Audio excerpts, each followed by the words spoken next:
Hi, my name is Clinton Greenspan. I play Aladdin in Disney's Aladdin, and I'm going to answer 10 questions for iHeartRadio Broadway. iHeartRadio Broadway, driven by Mercedes-Benz. The best or nothing. I made my Broadway debut on September 13th, so Friday the 13th. My favorite moment in Disney's Aladdin has to be Friend Like Me. It's not even my song. Getting to be on stage with Major Attaway, he does something different every single time, so you're in for a fresh treat, and I love it. I looked up to a few people.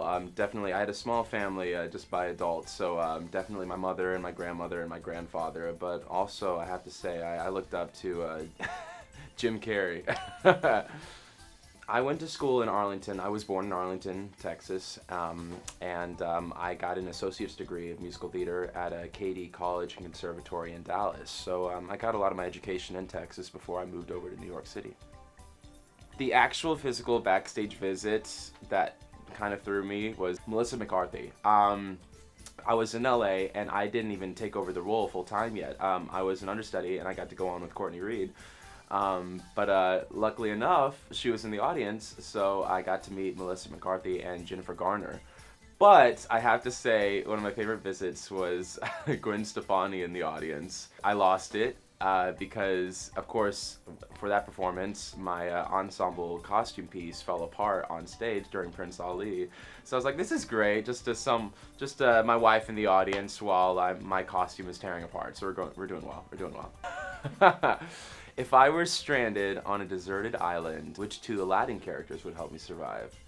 I want to safely say Genie, and Jasmine, maybe? If not Jasmine, if she's not really feeling it, I'm gonna say that my three friends, Kasim, Omar, and Babcock, I'd like to trust them. My favorite fan moment of Aladdin was definitely in my hometown in Texas. This young man named Carlos came up to me outside and told me that he was having a hard time in life and things were just tricky and everything. And he said seeing the show helped remind him of why this is such a safe space and why he loves doing this, why he loves doing theater. And he thanked me and his father thanked me for that. And I remembered it was a moment for me because that's why I do what I do. It's a reminder that I'm helping someone in the audience, but also they're helping me. And so I go back to that memory a lot during the show. Whenever things get stale or whenever I just need something to encourage me, I remember that there was someone in the audience who really got moved by my work, and it was mutual.